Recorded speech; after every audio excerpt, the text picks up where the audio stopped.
Apa kabar Tribuners? Berjumpa lagi dengan saya, Al-Hafiz Yasir, pada program Ngopi, Ngobrol Politik, mengangkat tema-tema hangat seputar politik dan pemerintahan.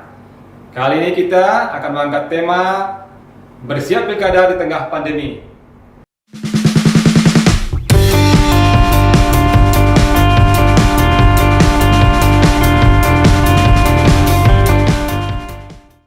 Bersama kita sudah hadir Bapak Abdul Rahman, Komisioner KPU Riau dari Divisi Perencanaan, Data dan Informasi. Kita langsung aja kepada Bapak Abdul Rahman. Apa kabar Pak Abdul Rahman? Alhamdulillah baik dan sehat. Sehat Pak? Sehat. Sehat Pak ya. Habis tes swab Pak ya? Ya, tadi pagi habis uji swab. Terima kasih Pak telah datang ke studio Tribun Pekanbaru Ya, untuk acara bincang-bincang ini. Di acara ini kita akan banyak berbicara tentang pilkada di tengah pandemi. Ini terkait dengan pertanyaan di tengah masyarakat mengenai ada keraguan, ada pertanyaan bagaimana menggelar pilkada ketika pandemi COVID-19 belum berakhir. Sementara pemerintah sudah menetapkan tanggal 9 September 2020 sebagai 9 Desember 2020 untuk pelaksanaan pilkada. Gimana Bapak menyikapi katakanlah kata masyarakat ini pilkada dipaksakan ketika pandemi belum berakhir? Silakan Pak. Baik, terima kasih Bang Hafiz ya. Ya. Ya, terima kasih juga untuk Tribun sudah mengundang kami kan. Ya, ini juga menjadi sebuah media sosialisasi untuk kami. Jadi begini, kata dipaksakan ini sebenarnya agak riskan ketika saya sebagai seorang komisioner harus mengomentari hal seperti ini kan. Karena kalau kami di provinsi, kami punya atasan di pusat. Kan? Kalau mereka di pusat sudah ditentukan. Ini kan kesepakatan antara kalau tidak salah 5 lembaga ya, KPU, Bawaslu, DKPP, pemerintah dalam hal ini Kemendagri, terus DPR dalam hal ini Komisi 2. Dan disepakati bersama untuk dilaksanakan ya kita harus siap. Kita harus siap dan saya pikir juga pemerintah tentu punya pertimbangan panjang untuk menggelar pilkada di tengah pandemi ini. Ya, karena kan memang 2020 ini ada beberapa daerah yang habis masa jabatan kepala daerah habis masa jabatannya. Apalagi 2021 habis semuanya ini kan repot, harus banyak yang di PLT kan. Itu juga satu pertimbangan. Memang banyak. Terus terkait dengan persiapan itu, sebagaimana persiapan KPU Riau dan juga KPU di kabupaten dan kota yang ada 9 daerah Pak ya yang akan menggelar. Tapi jangan jauh dulu, kita lihat dulu sebentar. Provinsi Riau akan menggelar pelaksanaan pilkada serentak di 9 kabupaten kota Desember 2020. 9 kabupaten kota tersebut yakni Kabupaten Rokan Hilir, Rokan Hulu, Bengkalis, Kepulauan Meranti, Pelalawan, Siak, Indragiri Hulu, Kuantan Sengingi, dan juga Kota Dumai. Tahap pelaksanaan pendaftaran pasangan calon akan dilakukan 4 hingga 6 September 2020, kemudian 4 hingga 8 September tanggapan dan masukan dari masyarakat, 23 September penetapan pasangan calon, 24 September pengundian nomor urut calon, 28 Oktober hingga 6 Desember pengumuman DPT oleh PPS, 26 September hingga 5 Desember pelaksanaan kampanye. 6-8 Desember merupakan masa tenang dan 9 Desember pelaksanaan pemungutan dan penghitungan suara.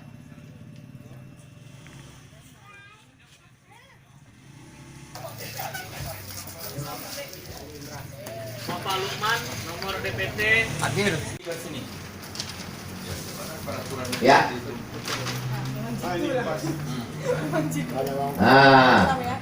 Ya oke. Diperbaiki di depan Panwas.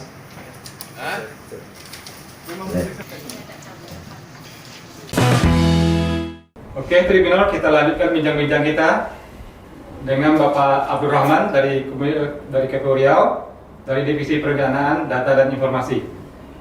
Terkait dari pertanyaan tadi Pak, terkait persiapan dari daerah, sebenarnya Bapak katakan tadi sebagai pelaksana di daerah tentu mengikuti apa dan dari pusat. Nah, seperti apa persiapannya Pak di tengah keraguan atau ada pertanyaan di tengah pandemi yang belum berakhir ini Pak? Jadi karena ini memang pilkada yang di tengah situasi tidak normal ya, situasi pandemi, kita memang sangat menekankan pada pelaksanaan protokol kesehatan. Nah, dalam setiap tahapan pemilihan itu protokol kesehatan itu wajib. Penyediaan mulai dari penyediaan masker, hand sanitizer, terus sarung tangan untuk petugas-petugas lapangan, dan yang lain-lainnya itu memang menjadi penekanan. Bahkan misalnya ketika pemerintah pusat belum mentransfer anggaran untuk penyediaan alat pelindung diri, itu kita berinisiatif, kami di KPU Riau, Perlima nih seluruh komisioner berinisiatif untuk mengkomunikasikan ini ke pemerintah provinsi, gubernur kan.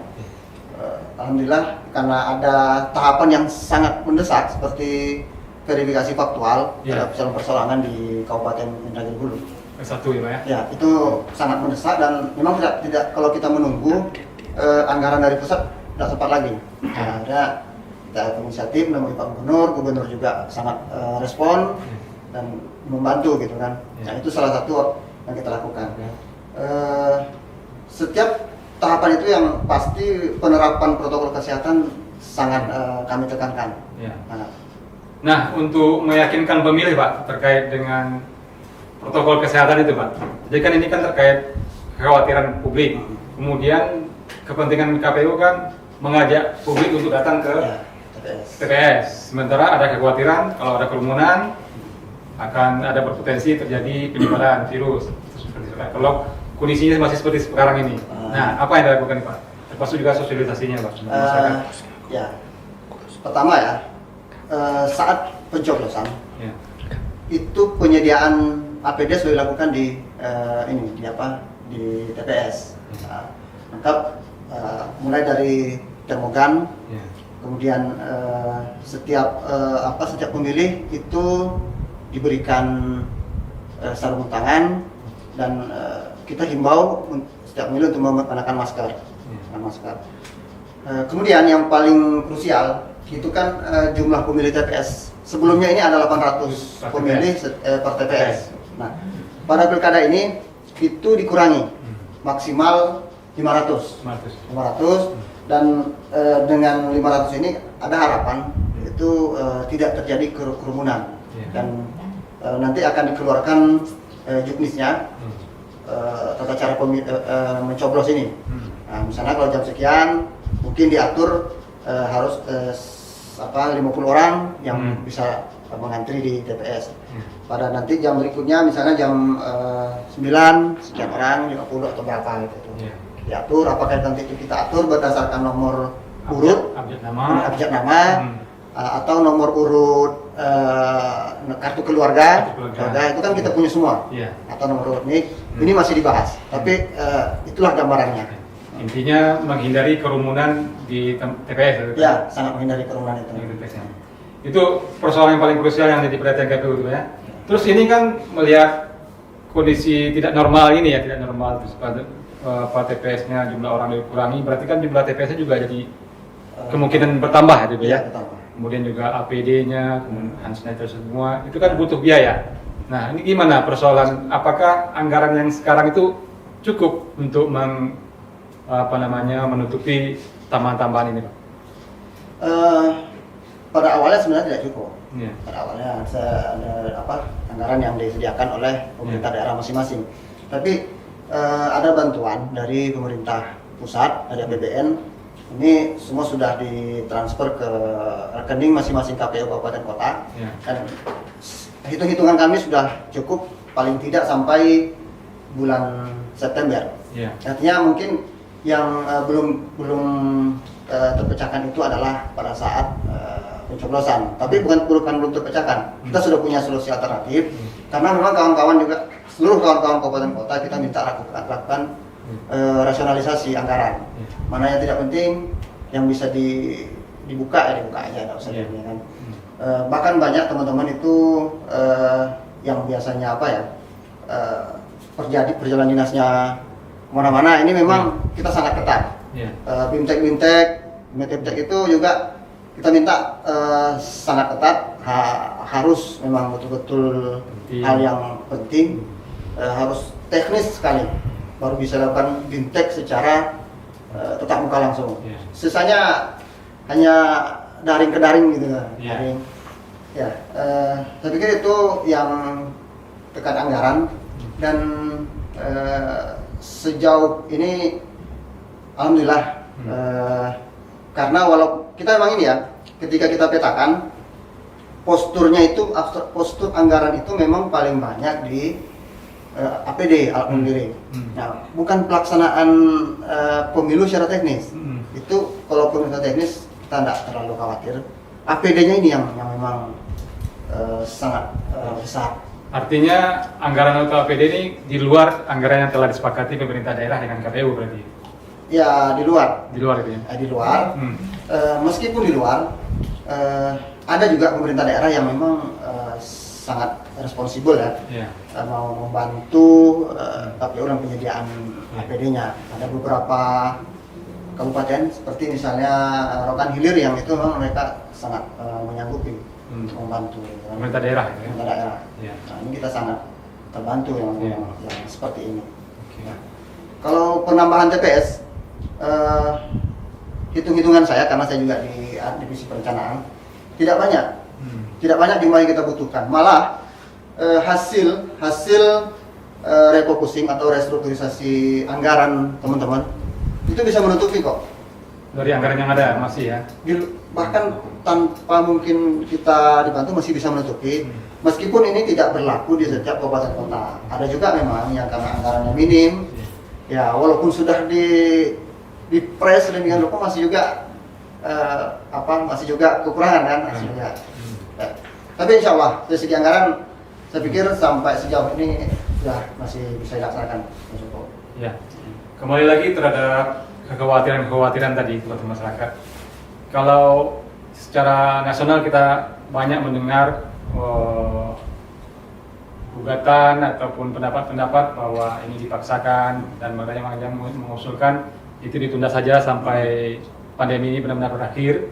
Ada yang mengusulkan sampai 2021, bahkan ada yang menyebutkan 2022 katanya gitu kan. Ya memang sampai benar-benar aman gitu. Nah, apakah hal-hal seperti ini gugatan-gugatan itu ataupun pertanyaan-pertanyaan itu juga muncul di Riau? Tapi sebelum menjawab ini kita break dulu sementara, kita nanti baru masuk tanya berikutnya. Siap.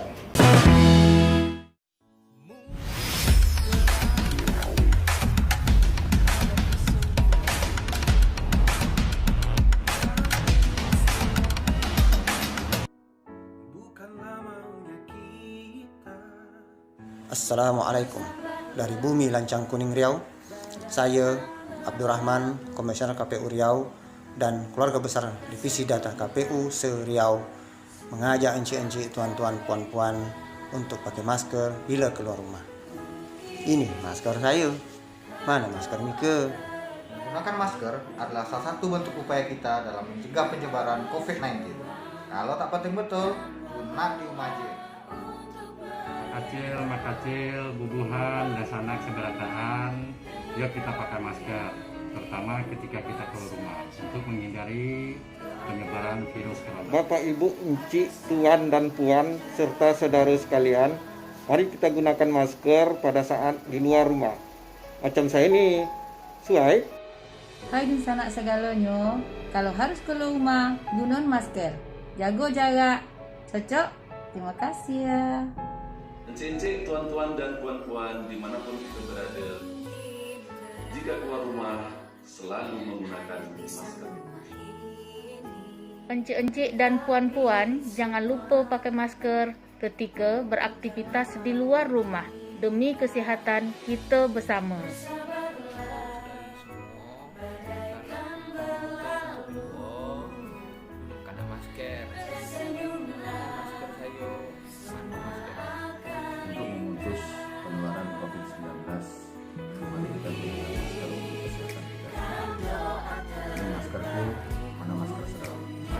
mencegah penularan COVID-19.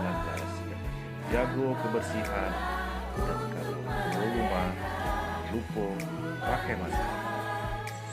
Saudara-saudara semua, kalau keluar rumah jangan lupa pakai masker. Jaga kesehatan, jaga jarak, tetap di rumah, sering cuci tangan, gunakan masker.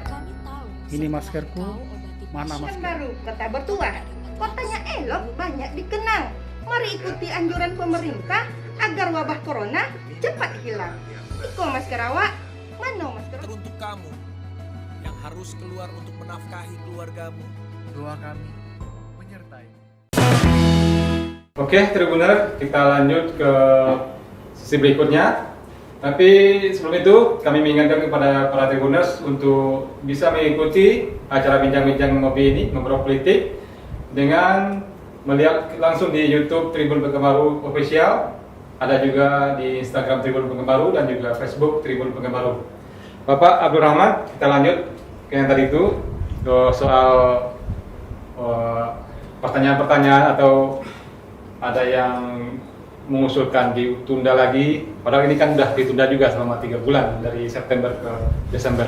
Apakah di Riau juga ada seperti itu, mungkin dari partai politik ataupun dari tokoh-tokoh atau pengamat seperti apa? Sampai sejauh ini dari beberapa diskusi yang saya ikuti, belum ada yang berpendapat atau bertanya kenapa ini dipaksakan.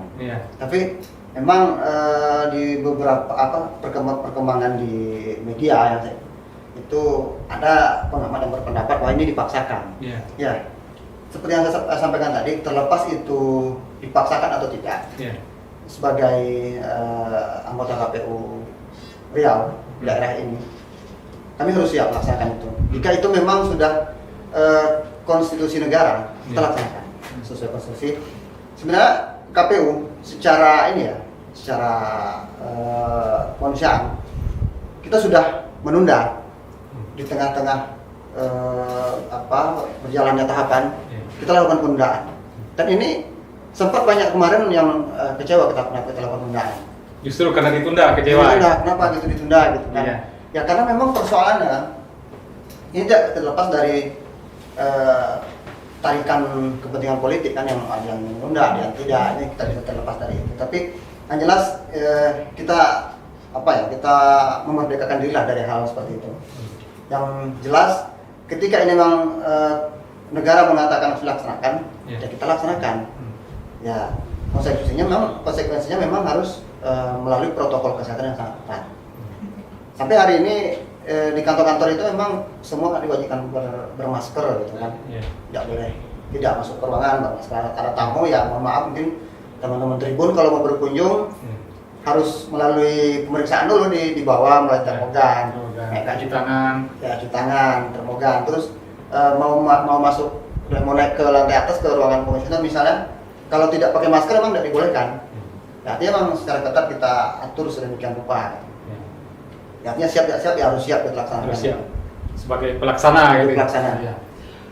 Terus sejauh ini kendala apa yang paling besar yang dirasakan oleh KPU seluruh Provinsi Riau sebagai supervisi ya terhadap daerah ini dalam menyiapkan pilkada dalam kondisi yang tidak normal ini? Persoalannya memang ini penyesuaian dengan protokol kesehatan, teman. Biasanya kita banyak melakukan bimbingan teknis, sosialisasi secara langsung. Ini melulu harus dilakukan secara daring semuanya. Jadi tidak bisa langsung ke masyarakat gitu ya? Bisa langsung ke masyarakat gitu. Mungkin hanya tahapan-tahapan tertentu yang memang ada komisioner yang terpaksa harus turun gitu kan. Karena verifikasi faktual ini kan harus dicek langsung betul atau tidak cara teman-teman di bawah melakukan verifikasi faktual. Begitu pula nanti ketika pelaksanaan coklit, pencocokan dan penelitian dalam pemutakhiran data pemilih, itu memang mau tidak mau harus ada yang turun. Harus ada yang turun ke lapangan. Dan ya ada bagian-bagian tertentu. Tapi yang pasti misalnya kampanye misalnya ya, yang biasa ada kampanye itu kampanye sekarang sangat ketat. Kampanye rapat umum misalnya yang masih bisa dilaksanakan? Tidak bisa lagi. Tidak bisa lagi yang harus menghadirkan sedemikian banyak orang sekarang tidak bisa lagi. Ini kampanyenya kira-kira seperti dialog, tapi sangat terbatas. Kita batasi orangnya sekian, dan harus diiringi pelaksanaan protokol COVID-19 ini. Ya. Terkait dengan protokol kesehatan, ini kan menyangkut masyarakat yang akan menjadi pemilih yang akan. Sejauh mana tingkat pengetahuan publik terhadap protokol kesehatan terhadap dalam pemilihan kepala daerah nanti yang seperti Bapak sampaikan tadi harus dikurangi TPS-nya, datangnya sekian. Nah, inti sosialisasi seperti ini ke masyarakat sudah sampai seberapa jauh gitu sosialisasinya? Secara teknis belum kita sosialisasikan karena ini memang menyangkut dengan artinya masih ada pertimbangan waktu masih beberapa bulan untuk masa pencoblosan. Dan memang juknis atau regulasinya belum selesai, belum diundangkan, belum ditetapkan. Jadi memang belum bisa laksanakan, tapi saya pikir pemilih tidak perlu terlalu khawatir karena banyak opsi-opsi yang sudah kita siapkan, termasuk misalnya pada saat pencoblosan nanti, pemilih itu ketika pemeriksaan dengan termogan ada yang suhunya di atas 37 Celcius, itu tentu juga ada perlakuan khusus. Ada perlakuan khusus, tidak boleh masuk ke bilik umum. Ada bilik khusus yang rencananya akan kita siapkan khusus orang-orang yang memang suhunya tinggi gitu kan, yang dicurigai gitu kan. Artinya tenaga kesehatan juga ada di TPS? Ini belum bisa kita pastikan, tapi sudah kita komunikasikan karena kan menjadi pertanyaan. Nah, yang suhunya tinggi ini mau diapakan? Apakah disuruh pulang gitu? Suruh pulang kan justru sebenarnya punya hak untuk memilih. Terus kalau kita sediakan, kita bisa siapkan bilik khusus. Sesudah memilih, siapa yang akan menindaklanjuti orangnya mau diapakan? Tidak mau kita yang meriksa kan kita tidak punya kapasitas itu. Ini seharusnya memang ini disambut oleh dinas kesehatan. Nah, artinya begini, polanya seperti ini. Seperti pola pengamanan Polri ya. Karena satu Polri itu kan biasanya mengawasi 4 TPS. Nah, kita juga berharap nanti ada seperti itu. Ada satu petugas yang kesehatan, tim medis, satu tim medis misalnya mengawasi juga 4 TPS, 3 TPS. Seperti itulah. Kita berharap seperti itu karena rasanya kalau kita dari KPU yang harus juga melakukan itu bukan kapasitas kita. Apalagi petugas KPPS gitu ya. Ya, apalagi petugas KPPS, kasihan mereka kan sudah disibukkan hal-hal teknis, harus disibukkan dengan hal-hal yang di luar kemampuannya gitu kan, di luar kapasitasnya. Saya pikir itu. Ya, mungkin hal seperti ini yang nanti yang krusial nampaknya. Ya, ini krusial dan memang sebenarnya sudah kita sampaikan kita sampaikan, tapi secara informal dalam pertemuan dengan gugus tugas, tapi belum secara formal. Ini terkait dengan kualitas pemilu atau kualitas pemilu yang juga biasanya dikaitkan dengan jumlah pemilih yang datang ke TPS. Nah, di tengah situasi yang tidak normal ini, dengan kekhawatiran pemilih yang akan datang ke TPS dia dengan jadi peduli dengan kesehatannya, takut nanti ada kerumunan seperti itu. Kira-kira target dari KPU terhadap pemilih yang datang tiga kedatangan pemilih ke TPS berapa gitu, sejauh ini? Sejauh ini kita targetkan 72%. Masih optimis ya? Ya, ini tantangan. Ini tantangan dan memang berat karena sejarah pilkada itu jarang sekali bisa melebihi 50-60%. Sejarah 60 kan sejarah pilkada daerah penjara. Apalagi ini di tengah situasi pandemik. Tapi ya teman-teman kalau tidak dikasih tantangan nanti tidak semangat. Kalau targetnya rendah, paling santai aja. Ini kan rendah gitu. Kalau ini tinggi dan pressure-nya juga harus tinggi juga. Nggak apa-apa, saya pikir itu tantangan untuk kami dan kita semua ya, dan tentu minta bantuan ke seluruh stakeholder, Ya. atau ke teman-teman media untuk membantu mensosialisasikan ini. Ya. Pemilih tidak usah khawatir, Ya.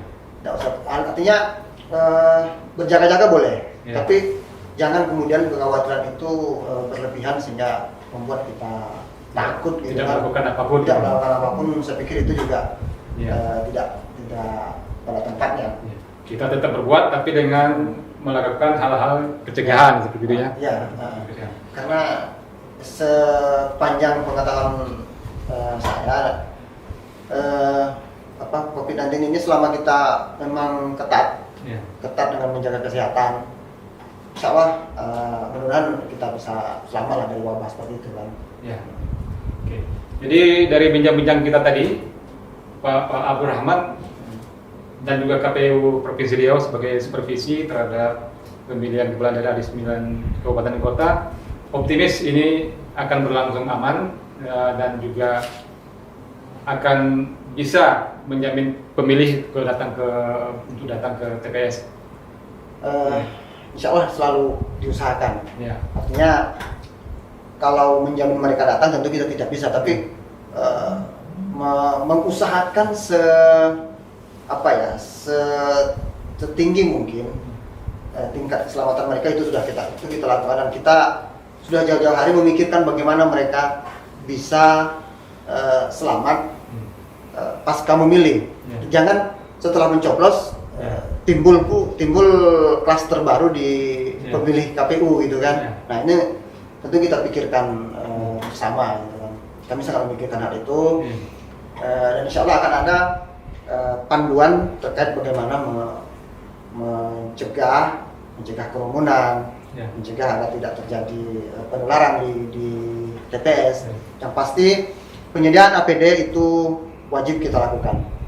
Wajib itu bahkan menjadi salah satu domain pengawasan dari Bawaslu. Seperti menjadi bagian ya. Bagian pengawasan. Bukan cuma pelanggaran dari kontestan, tidak itu aja. Itu sudah masuk dari Bawaslu sekarang ya. Iya, masuk dalam masuk dalam pengawasan Bawaslu terkait tugasnya alat pengaman perlindungan diri. Iya. Satu lagi untuk Pak Abdul Rahman terkait dengan pentingnya pilkada serentak 2020 ini terkait dengan kepemimpinan di daerah. Kalau kita tidak laksanakan tahun ini, konsekuensi akan terjadi seperti apa kalau kita tidak terlaksana tahun ini? Kalau tidak kita laksanakan, sebenarnya konsekuensinya memang akan banyak PLT. Yeah. Nah, dan PLT ini tidak bisa terlalu lama, tidak bisa lama. Ini akan jika dikhawatirkan terjadi kekosongan kepemimpinan. Sementara pelayanan masyarakat itu kan harus tetap berjalan. Penggunaan anggaran untuk kepentingan masyarakat pelayanan juga harus berjalan. Nah, di PLT kan ada hal-hal yang di luar kewenangan PLT untuk melakukannya ada. Karena itu kesepakatan kita memang harus dilaksanakan pada tahun ini. Ya, walaupun dengan risiko kesehatan yang tentu harus kita minimalisir bersama, kan? Ya, mudah-mudahan. Ya, seperti Mendagri Tito Karnavian juga pernah, ya mungkin semacam anekdot mungkin dia berkata dari 270 daerah, kalau semua PLT mungkin kantornya di Jakarta akan kosong katanya.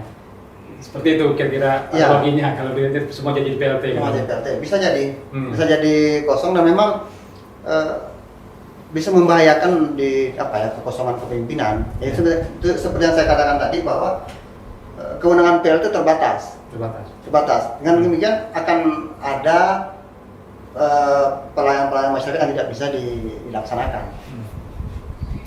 Oke, Pak Abdul Rahman, sangat bermanfaat sekali bincang-bincang kita hari ini. Dan untuk terakhir sebagai pernyataan penutup dari Pak Abdul Rahman, apa yang akan Bapak Abdul Rahman sampaikan kepada masyarakat, terutama kepada para pemilih?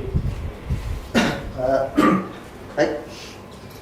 Hal yang harus dipahami bersama bahwa pilkada, pemilihan atau pemilu itu bukan hanya tentang mencoblos di hari H, bukan hanya tanggal mencoblos tanggal 9 Desember itu, tapi pemilihan itu adalah sebuah rentetan awal tahapan sampai akhir. Artinya mulai sekarang sebenarnya sudah masuk kita, dan masyarakat sudah harus terlibat di sini. Seperti misalnya sekarang ini kita tengah melakukan rekrutmen petugas pemutahiran data pemilih atau singkat PPDP. Nah, sangat kita harapkan masyarakat juga terlibat mengawasi apakah PPDP yang akan kita rekrut itu adalah orang-orang yang independen. Karena ini jika terindikasi memiliki keberpihakan kepada salah satu kontestan, ini sangat berbahaya. Karena PPDP ini sangat menentukan dalam hal menentukan pemilih. Oh, ini memang orang ini bisa memilih, orang ini tidak. Itu menentukan, dan pemilih atau daftar pemilih itu adalah hulu dari pemilu. Hulu pemilihan. Ibarat sungai, kalau hulunya bersih, kita berharap airnya yang keluar di hilir itu kan jernih. Nah, kalau data pemilih kita bersih, bagus, kita berharap ini sudah menjadi awal dari demokrasi yang berkualitas. Saya pikir itu pada tahap awal yang masyarakat sudah harus melihat siapa PPDP kita yang direkrut di bawah. Karena kalau semua dibebankan ke KPU, kita juga punya keterbatasan akses. Kemudian pasca PPDP misalnya ada pencocokan dan penelitian. Ini juga harus diawasi. Masyarakat ini di tahapan ini berjalan dari tanggal 15 Juli sampai 13 Agustus. Rentang tanggal ini saya himbau masyarakat yang di daerahnya ada pilkada jangan kemana-mana dulu. Nanti petugas coklit datang ke rumah, orang yang tidak ada nanti nggak masuk ke DPT, tidak bisa memilih. Bisa jadi gara-gara satu keluarga atau satu orang tidak memilih ribut gitu kan. Nah, jangan hanya pada saat hari hanya saja gitu kan, dan banyak lagi rentetan yang harus diawasi oleh masyarakat. Jadi KPU sangat mengajak untuk partisipasi masyarakat untuk berpartisipasi dalam pemilihan ini. Oke, terima kasih Pak Abdurrahman atas bincang-bincang ini. Semoga bermanfaat bagi kita untuk melaksanakan pesta demokrasi ini di 9 daerah dan akan menghasilkan kepala daerah yang berkualitas dan pemimpin-pemimpin yang benar-benar sangat diharapkan oleh masyarakat. Oke, Tribuners, begitu bincang-bincang kita dengan Komisioner KPU Riau, Bapak Abdurrahman dari Divisi Perencanaan Data dan Informasi. Silakan ikuti kami, bincang-bincang kami di YouTube Tribun Pekanbaru Official, Instagram Tribun Pekanbaru, dan Facebook Tribun Pekanbaru. Terima kasih, sampai jumpa di acara berikutnya.